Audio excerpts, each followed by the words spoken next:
freedom of speech, fundamental rights, freedom of conscience, academic freedom, freedom of press, and the right to listen. You're listening to So to Speak, the free speech podcast, brought to you by FIRE, the Foundation for Individual Rights in Education. Okay, welcome back to So to Speak, the free speech podcast, where every other week we take an uncensored look at the world of free expression through personal stories and candid conversations. I'm your host, Nico Perino, coming to you a week late because I've just returned from the first part of my paternity leave after my wife and I welcomed our son into the world in early August. Everyone is happy, healthy, and I'm excited to be back with you all.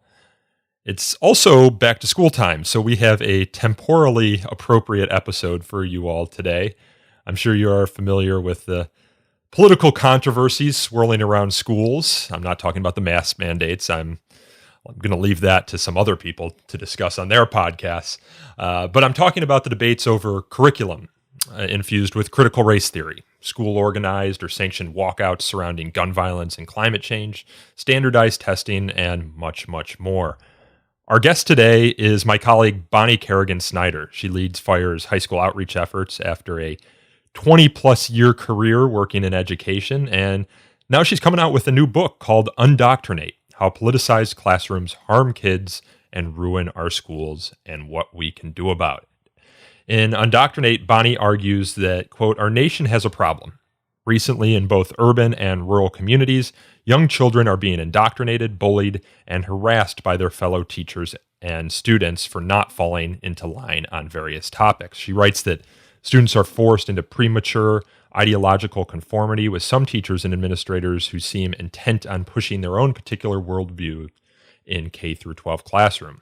This is a problem, she argues, because public schools, as of course actors of the government, should not be directing our children on political issues at all. They are supposed to practice viewpoint neutrality so that young people, eager to fit in and please those who formally evaluate them, won't feel the need to conform and yield to the clear dictates of government officials. Bonnie, welcome onto the show. Thanks for having me, Nico. It's great to be here. So this is, as I mentioned, a very relevant topic for this month, this time of year, and this era that we live in. It feels like high school curricula have sped back into the headlines. I remember when I was growing up, it seemed to, the discussion about high school curricula seemed to be around abstinence-only education. I don't know if that was the case nationwide, but I know in Illinois that was the mandate from the government, and as a result, there were a lot of debates happening around that. What led you to write this book at this particular moment? Well, I think that I've been concerned about this topic for a number of years. I think that I was probably among the last to go all the way through school when it was completely sane, if that makes sense. And by the time I went back to graduate school, a lot of these ideologies that are causing problems now had arrived on campus, at least at the graduate level. But more recently, I did have to, this is 10 years ago now, but I did have to remove a child from a school where these sorts of ideologies were playing out. And so, for me, it's personal. I was very quick to recognize what was going on. And it wasn't even just the politicization that was happening, but more importantly, and this is happening to a lot of people, there was deception around the politicization that was happening. And I did catch people lying to me. And so it was more than just a question of being a bad teacher, which I think that this person was, but also just a bad person. This lack of transparency between school and home is really a big part of this problem. And the problem has gotten more headlines, I guess, in part because of COVID and parents seeing more of the teaching that's happening in their students' schools or their kids' schools as a result of online-only education. But I want to put some more meat on the bones before we dive into that a little bit. You talk in your book about that incident you referenced, or that time period you referenced with, I believe it was your daughter. Can you talk about some of the things that you were seeing at that time and how they've changed or not changed or gotten worse since then? Like, what is the politicization that we're seeing? What is the ideology that is being pushed in K through 12 in particular that's concerning to you? Well, there were several incidents at my daughter's school. The one I write about in the most, some of them are so wacky that they almost defy telling because I think people would believe me now. Back then, I don't think people would have how ridiculous things got.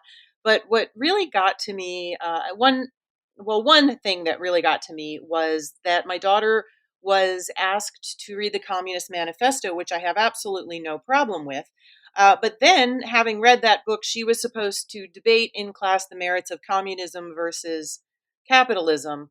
And they were given no readings on capitalism. And her entire class, except my daughter, concluded that communism was a better system than capitalism. And the teacher did nothing to challenge or to even enlarge on that notion. And my daughter came home afterwards and said, well, and then the kids also went around and basically personalized it by saying, well, she's wrong because capitalism is evil, and that was the level of analysis that was going on in this classroom, and it really did.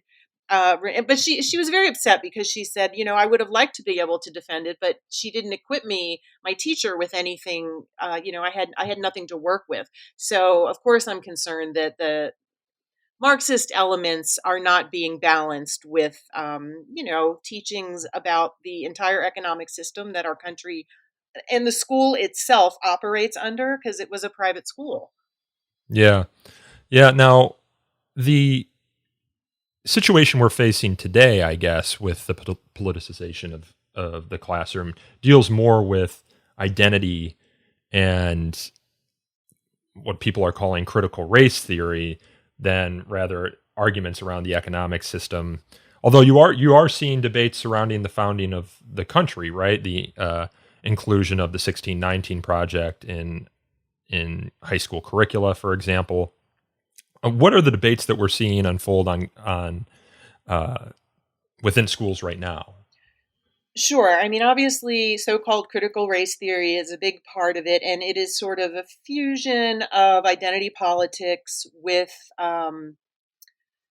there are elements of Marxism there. A lot of this philosophical, the background is sort of obscured and it's sort of old wine in new skins, I guess you could say. I keep this running list of what I call K-12 whoppers. And just to give an example from the last week or two, the two examples that popped out, like every day, there's another one at this point.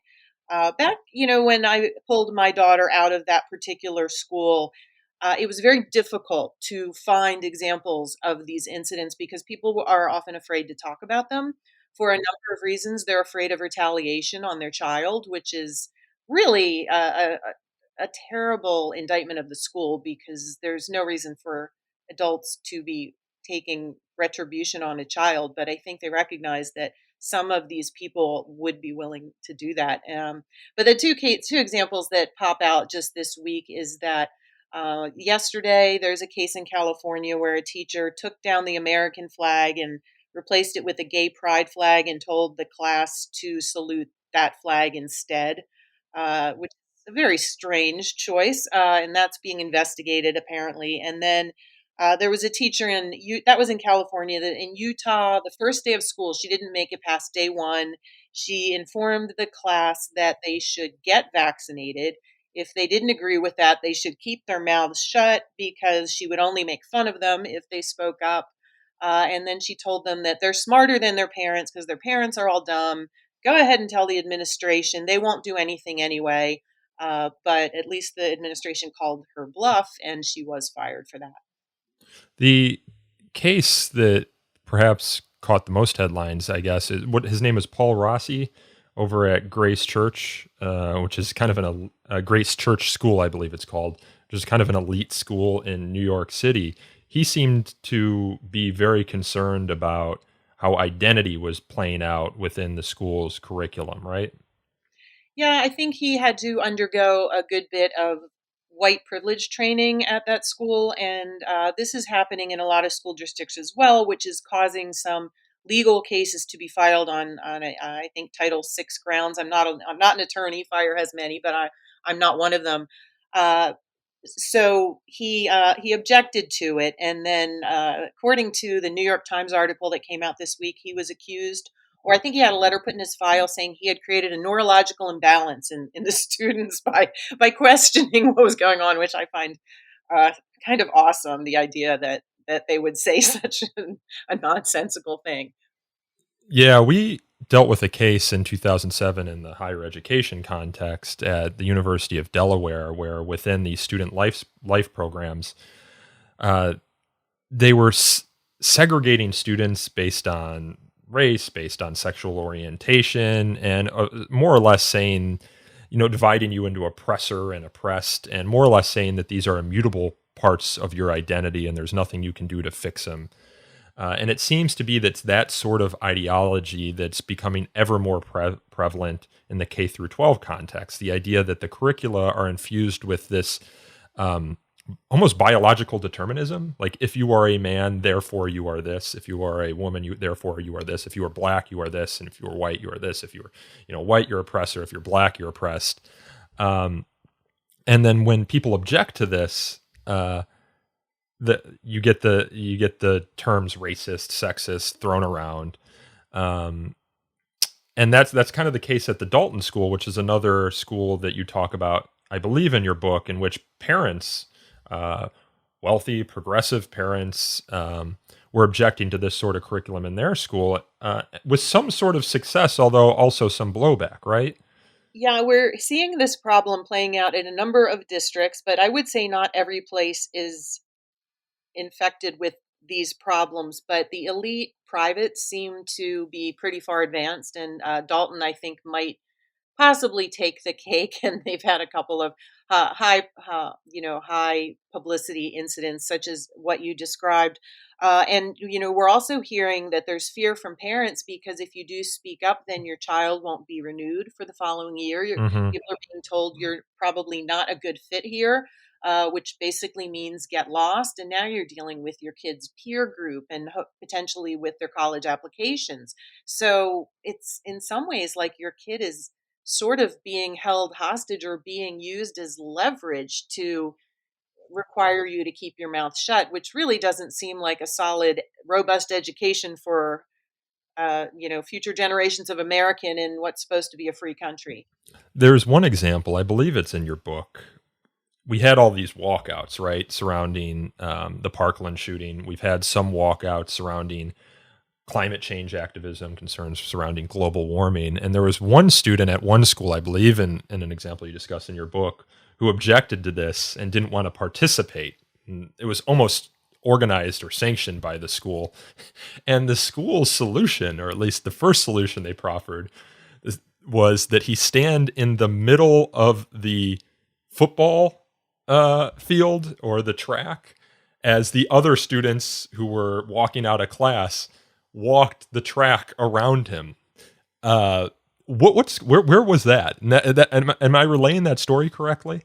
Yep, it was a student in New Jersey who reached out to fire. If I remember correctly, his older brother had been a fire intern or something, so he was pretty well versed in rights, student rights, and he was calling on behalf of his younger brother who just didn't believe in the cause. I think the cause was the March for Your Lives with Parkland. It was after the Parkland shooting. There have been two walkouts, sort of school sanctioned walkouts, which is really, really interesting, just in terms of the whole idea of seat hours. I was a guidance counselor, and walking out of a school really doesn't meet the diploma requirements as expected within state regulations. So this particular student, his brother reached out, and and the school kept asserting and insisting that this was not a political statement that they were making, even though the signs all over the school clearly indicated that it was political. And ultimately, I told him to go to your guidance counselor, and well, yeah, and he said, "Can't I just sit in the school while they walk out?" And they said, "Well, no, because we're walking out too. The teachers had to walk out, and everyone had to walk out for this one cause that some people don't believe in. Some people are more Second Amendment advocates. And so they said, no, you have to walk out. And he said, well, I just don't agree. And so, yeah, their solution was to have everyone march in a circle. But it wasn't even a real march. I think to keep the kids safe, they were keeping them on the track. So it was a real exercise in so it was intended as a strange exercise to begin with, but the guidance counselor wisely went to the administration. I said, "Tell her that in no way do you feel comfortable having everyone march in a circle around you." And they realized that this was ill-conceived. Yeah, the conversation surrounding those walkouts is interesting, and I think the ACLU put out some good information about what is legal and what isn't legal. I mean, the idea being that walking out of school is an act of civil disobedience for which you can be punished, right? Civil disobedience is something that lots of students, adults have engaged in throughout time to protest, whatever the perceived injustice of the day is. It's taking a stand almost, and getting punished for it is almost to become a martyr. But you have this weird wrinkle now where the administrations of these schools are supporting these walkouts, which gets them into an interesting First Amendment predicament, right? Because if you're allowing some students, because of the viewpoint of their walkout, to get out scot-free, but not letting other students walk out and get out scot-free, you have a viewpoint discrimination situation happening there. So if the March for Our Lives is okay, but the March for the Second Amendment, I don't know if that's a real thing, but quote unquote, if they punished a student for walking out of class for that, they got a real viewpoint discrimination case there. I think what it ultimately comes down to is what the Supreme Court said in West Virginia State Board of Education versus Barnett, which is if there is any fixed star in our constitutional constellation, it is that there is no official, high or petty, who can prescribe what shall be orthodox in politics, nationalism, religion, or other matters of opinion, or force citizens to confess by word or act their faith therein. And I think a lot of what your book gets to is the increasing prescription by government officials, that is public school teachers, that students must ascribe to a certain political or controversial ideology, whether it's saluting the gay rights flag or walking out to protest gun violence, the alternative being standing in the middle of a track as your peers parade around you. I think one of the challenge we have and where the line gets blurry is that K through 12 is different in some sense. Like there's a curriculum, right? And it needs to be determined by someone what is taught and what is not taught, right? K-12 is very different from higher ed. I mean, in higher ed, you're pushing outward the boundaries of knowledge. So you're asking, maybe unorthodox questions, and you are, you have greater freedom and latitude in what you explore. Whereas K-12 education is constituted differently and it's run differently, and it's democratically governed if it's a public school. And there are standards that teachers are supposed to be teaching towards that are adopted by the state. You can find these, and I encourage people who are concerned about that to go to their state Board of Education site and see what the learning standards are for your child's grade in different subjects, and then look at what your teacher's actually teaching and ask yourself, is this covering what the state mandates? Because if it's not, then there's really no reason for public tax dollars to be used to cover it. Typically, K-12 education transmits existing knowledge sort of along the lines of community consensus, whereas higher education is pushing forth the boundaries of knowledge. And what we're seeing partly is K-12 teachers who are acting as though they have the academic freedom of college professors, which they don't. So theoretically, can an administration in the most progressive part of the country decide that critical race theory is the curriculum? We're not going to teach any other theory that might run counter to that. The correct position on the gun debate is that all guns in America should be banned. If the curriculum is determined by the majority in any community, could a school district like that exist, in your opinion? I believe that we have two states that are requiring the teaching of critical race theory. And I think that the crucial question is I wouldn't say that you cannot teach critical race theory myself. The problem is that there's a difference between teaching about it as a theory to consider and teaching it as a system of belief that you must affirm, where you start to get into the compelled speech that is proscribed by West Virginia versus Barnett, the sort of thought reform that we saw at the University of Delaware.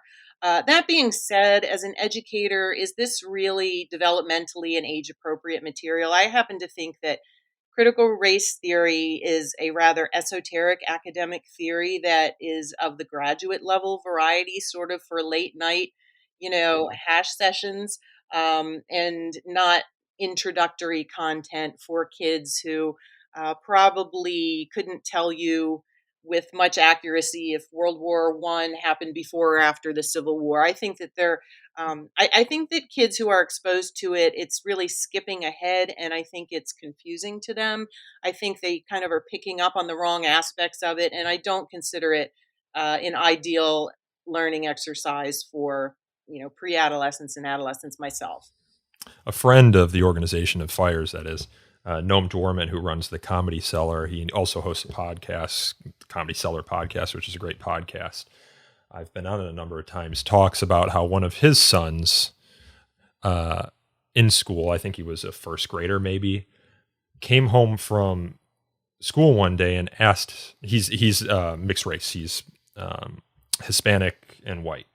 And his dad, Noam, the owner of the Comedy Cellar, is the white parent. And the student came home one day and asked him, "Dad, are you mean to people?" And he's like, "What are you talking about? Am I mean to people?" Well, it turns out that he was taught in school that white people are mean, essentially. And because his dad is white, he thought he came home from that lesson thinking that his dad was mean. And I think that speaks to the idea that there are certain things that are just developmentally appropriate for students and certain things that aren't. And maybe those sort of critical race theory, for example, which for a long time has been living in the ivory tower or in higher education, is probably not age appropriate for your kindergartner or first grader. I think a lot of times it is what interests the teacher instead of what is best for the student. And actually, if you and I've heard another case along the same lines, and I forget which state it is in. I could look it up quickly, but in any case, it was a black dad who went to his school board and begged them, "Please stop teaching my daughter to hate her white mom." Mm. Yeah, and I'm white and Hispanic as well, and like, am I oppressing myself right now? Maybe I am. I don't know, but um, yeah, these incidents are sometimes really heartbreaking, and that's one of them. And then there's another case along the same lines in Nevada where a black mom is suing, and that's because her biracial son was asked to confess his white privilege basically in class, and he refused to do it, and he was flunked. I think his grade had to be held up so he could graduate in the midst of this lawsuit, and you can look it up online if you're interested. It's Gabrielle Clark versus Democracy Prep, I believe. So, yeah, and these are the sorts of situations where you really have to ask, I'm sorry, what was the lesson plan for today? And where does this fit into the state standards? Oh, yeah, in the state of Pennsylvania, there is, if you look up the Code of Ethics for Teachers, you're supposed to ask yourself a question before you do anything is, whose needs are being met by my action, mine or the students? And the only acceptable answer is supposed to be the student's needs. That's why you're paid money. You're not Yeah. there to enact your worldview. It's, kids are not a means to your desired ends. They're ends in themselves.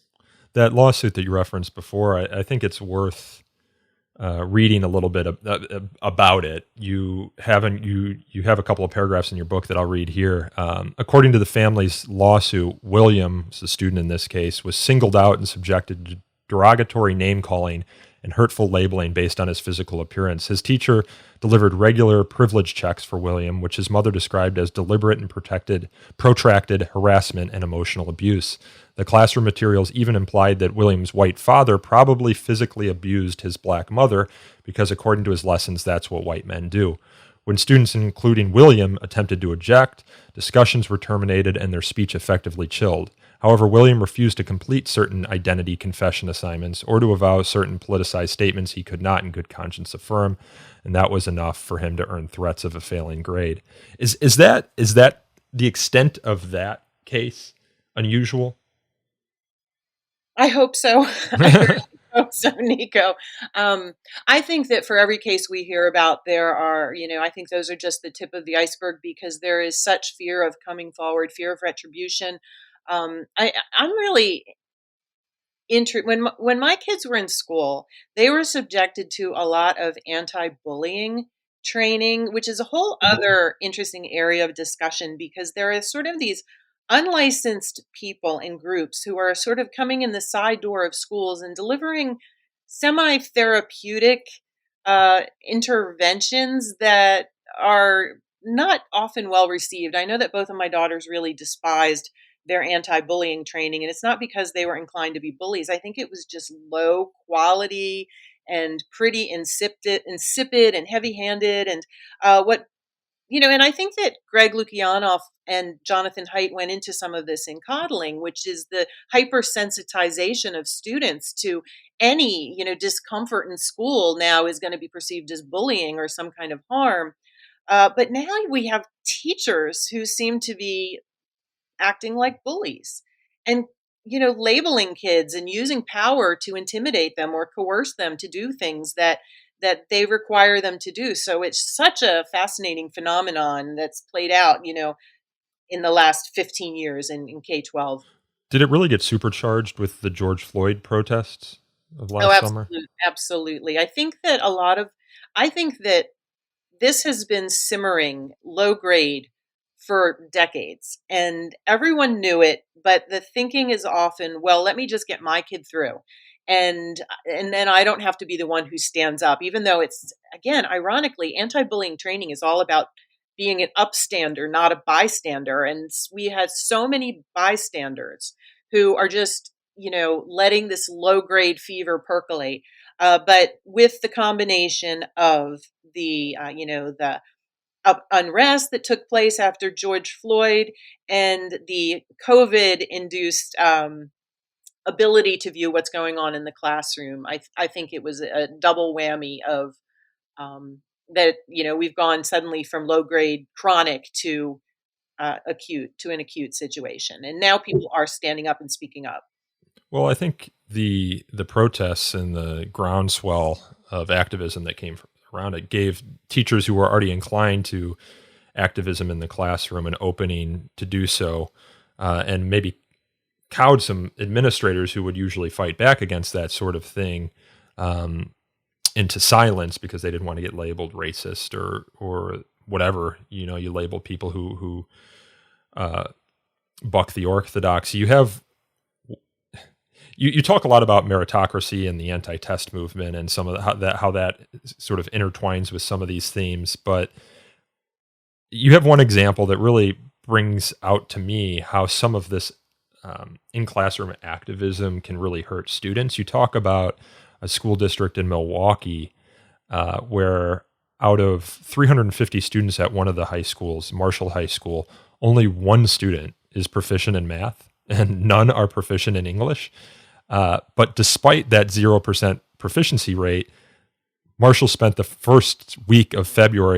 entirety of the first week of February, getting students on board with the Black Lives Matter agenda. So it seems like the priorities have shifted in a way, and in ways that maybe aren't in the best interest of students. Although you would probably have some teachers say that the Black Lives Matter movement is more important than good math scores, I guess.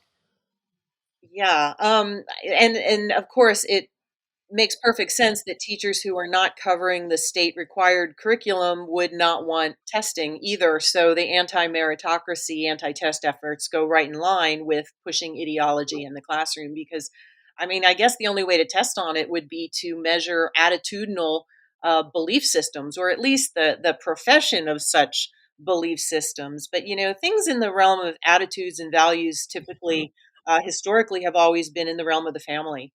And you definitely have some family values that are being undermined by teachers in the classroom. And, when I was a kid and my parents I mean, you're going to have a kid going to school, Nico, in 5 years. And when you let go of their hand and you turn them over to a teacher, there has to be the trust that they will function in loco parentis in your absence. And you would not expect that a secular school, since we have separation of church and state in this country, would maybe undermine any religious beliefs or other value systems that you're trying to instill at home, which is where the secrecy comes in. Yeah. So, I mean, I guess that's the biggest debate that most of our listeners will be familiar with is the creationism, intelligent design, evolution debate.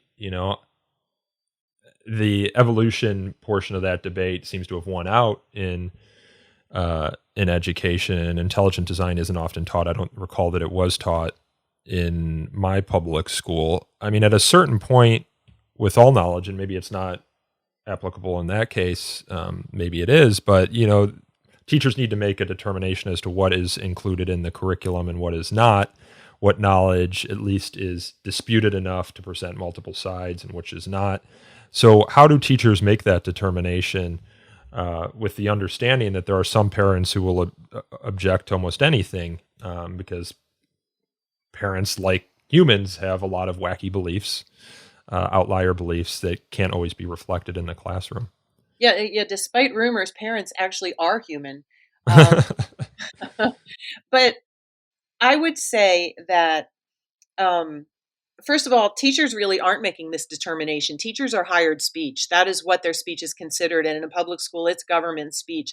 They're not deciding what they're going to be covering. Their department head, coupled by the head of school, if it's a private school, or by the district, which has to meet diploma requirements for children to receive credit for sitting in the class. So the fact that some teachers are acting autonomously like this is exactly part of the problem. I get asked, this is a new angle that you brought up that I'm hearing lately, which is about it's reminding people of the evolution argument. How do we know what is true?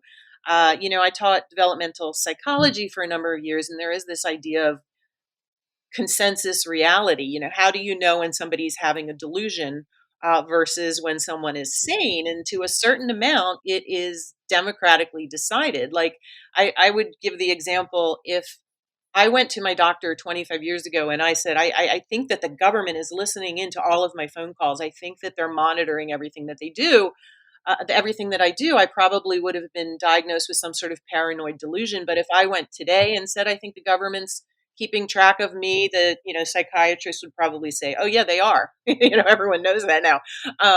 Along the same lines with evolution is an interesting topic, but I explain it this way. I actually had to teach some natural selection, Darwin, because I taught in a psychology department, developmental psychology, in a college of education. And I knew in Lancaster County, where I live, that I know that some of the people are very fundamentalist, and that some of them believe in creationism. And I would preface it by saying, well, we're going to cover Darwin right now, and it's natural selection, and you don't have to believe it, but we're going to go over it, and it's going to be on the test, so you're going to have to know it. And I think that is really the difference. That being said, another important caveat is, Darwin, when I was taught, and I was taught evolutionary biology by E.O. Wilson at Harvard, who's a very famous person in the field, and back then, Darwin was considered to be unimpeachable and 100% correct about everything. And the competing theory was Lamarck, Jean-Baptiste Lamarck, and it was acquired adaptation, which basically means, like, if you work out really hard and you become really, really muscular, then your children will have bigger muscles than they would if you hadn't changed your behavior. And that was considered laughable back in the 1980s.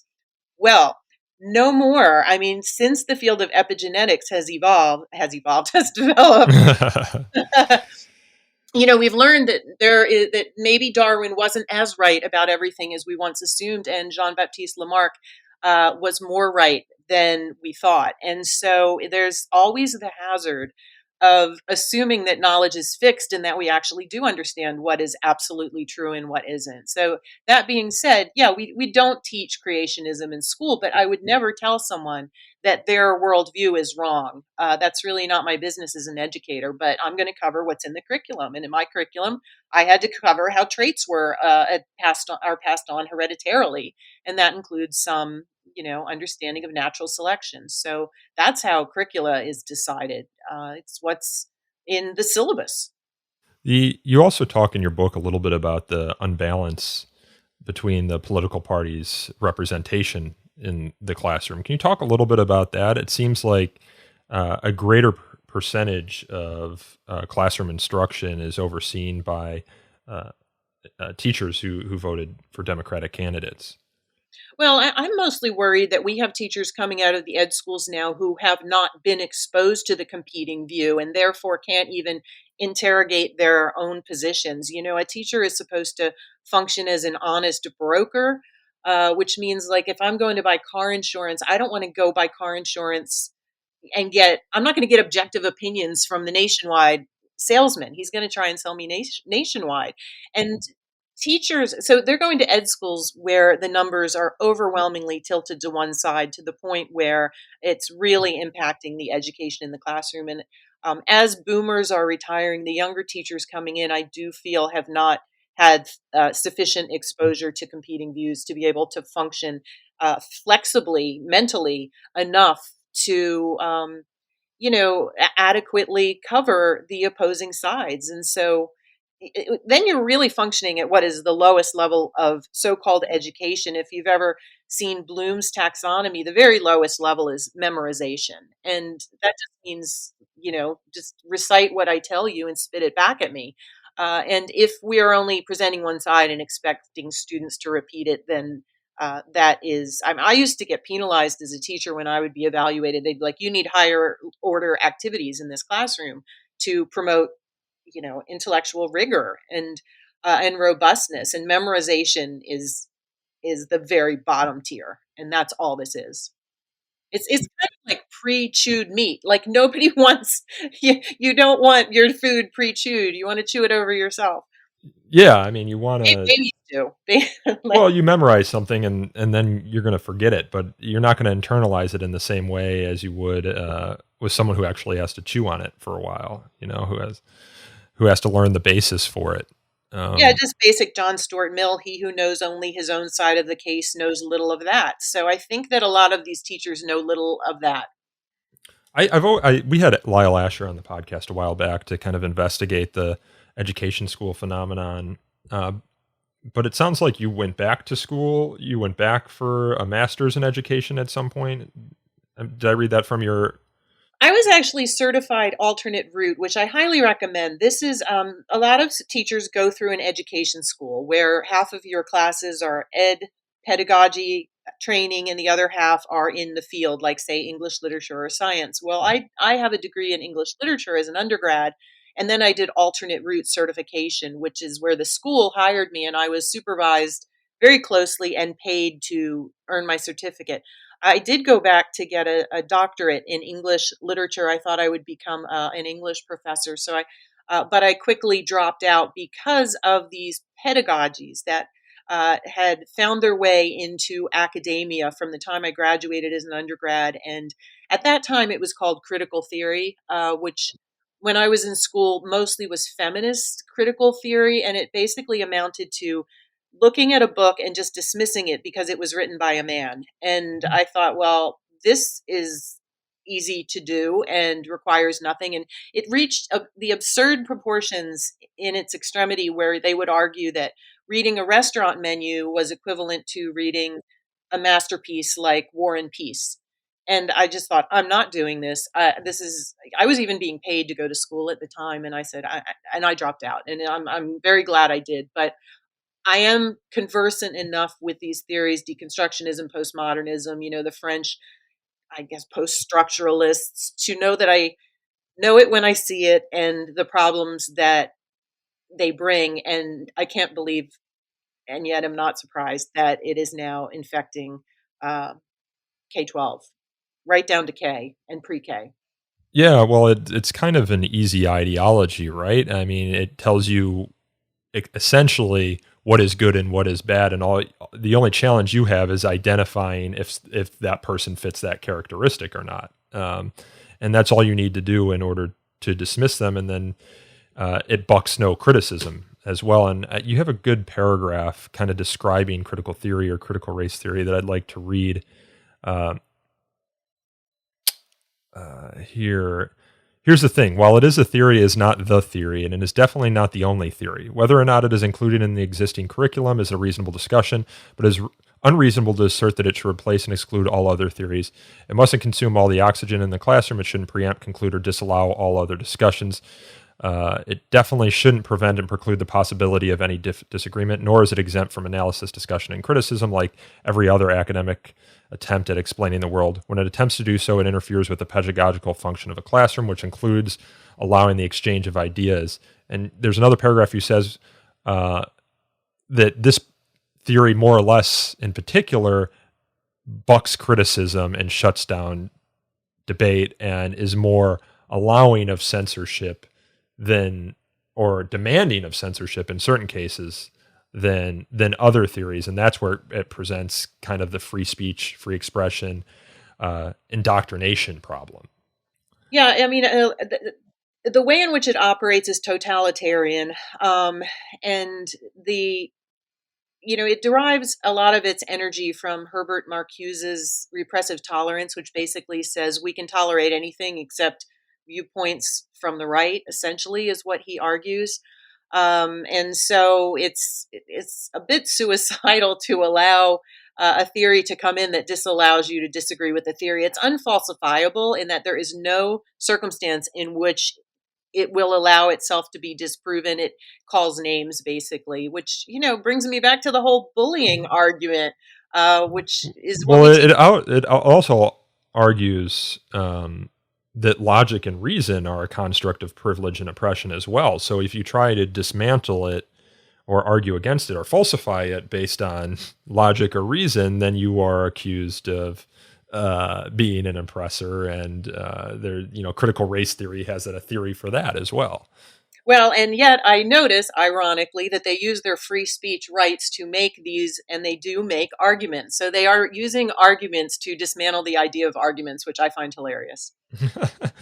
Yeah, well, in the higher education context, to be clear for our listeners, this is a prevalent theory, one that should be debated and discussed. It shouldn't be used to shut down dissent, people who disagree with it.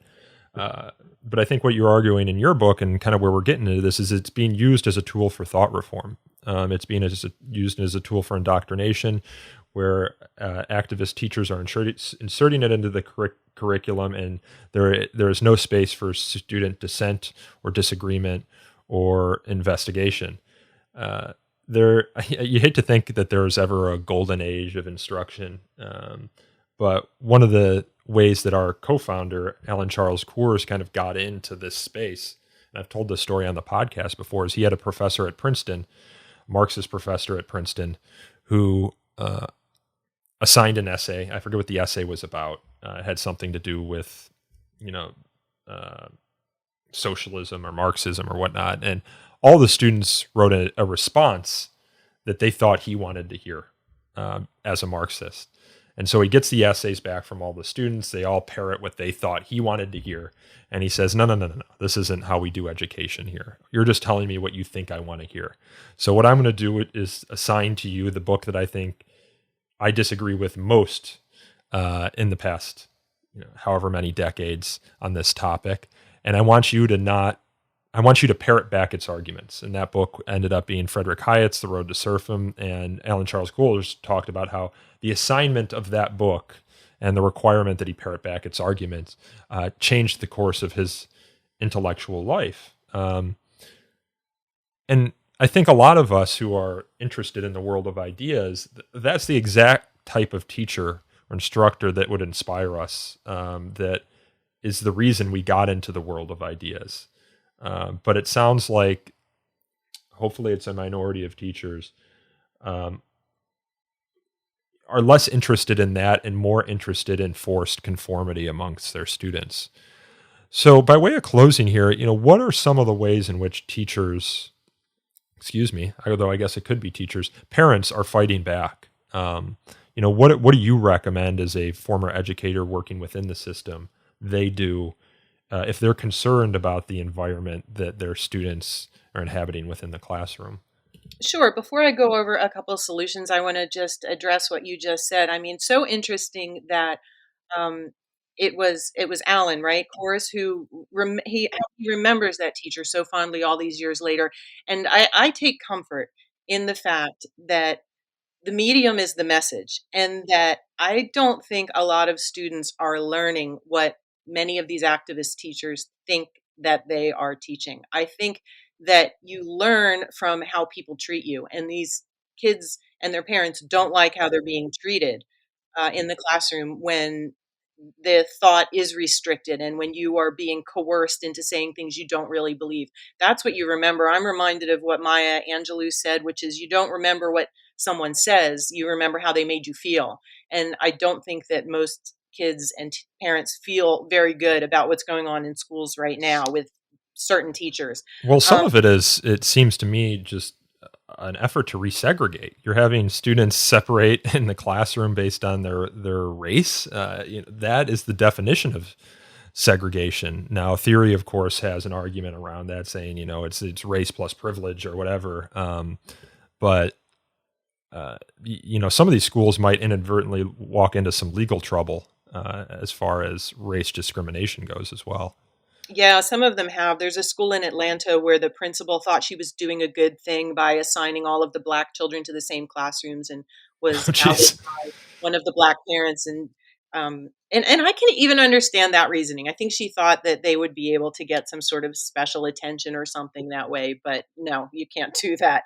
Um, yeah, so in terms of solutions, there's several things that I would recommend, and of course, I have a lot more ideas in the book. And I'm so heartened by the number of parents who are coming forward and showing up at school board meetings. So obviously, that's a big thing. I think there has been this complacency that, and maybe misplaced trust, that has allowed this situation to reach the point that it has. So stay involved, insist on total transparency from your school.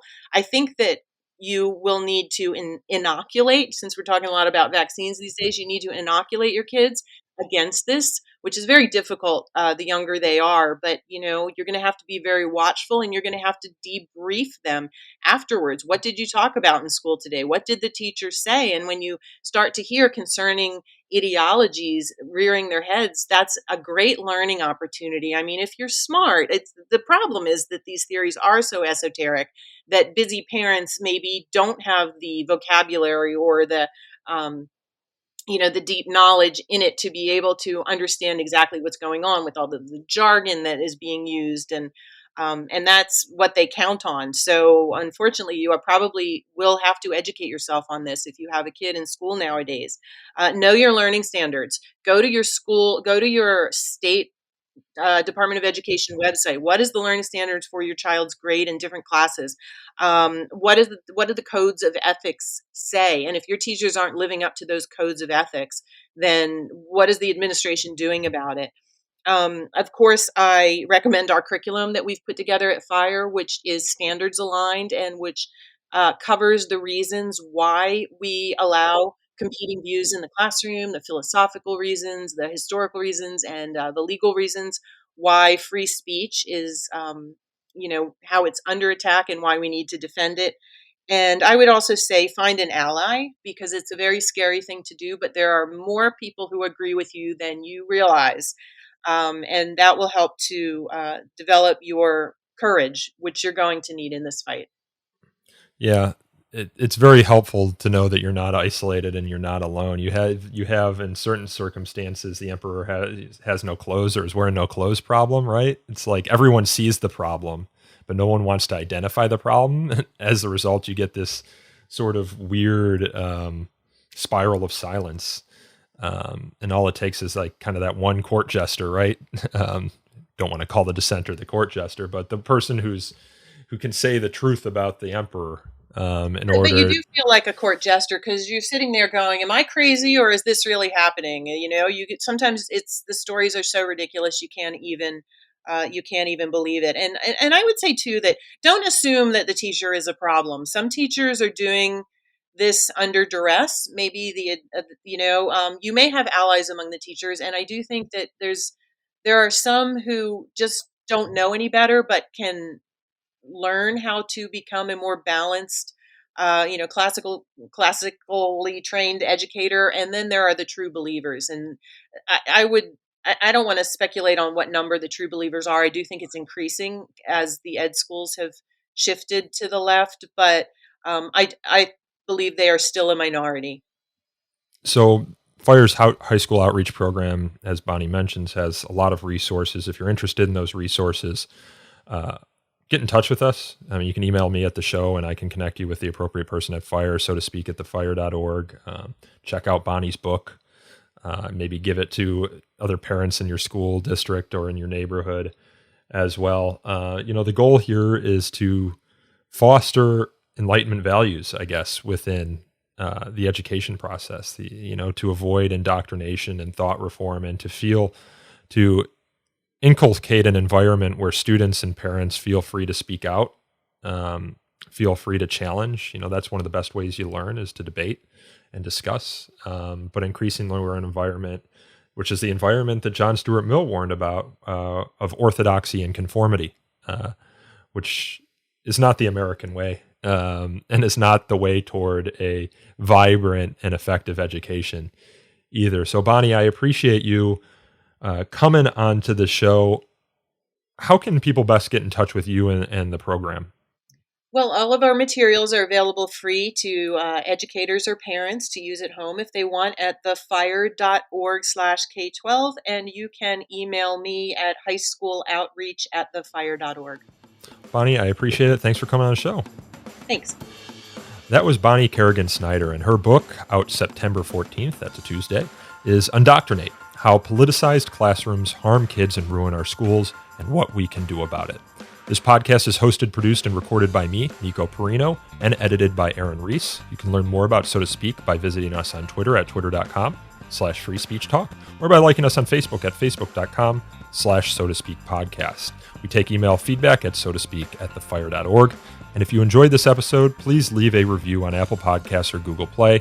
They help us attract new listeners to the show. And until next time, I thank you all again for listening.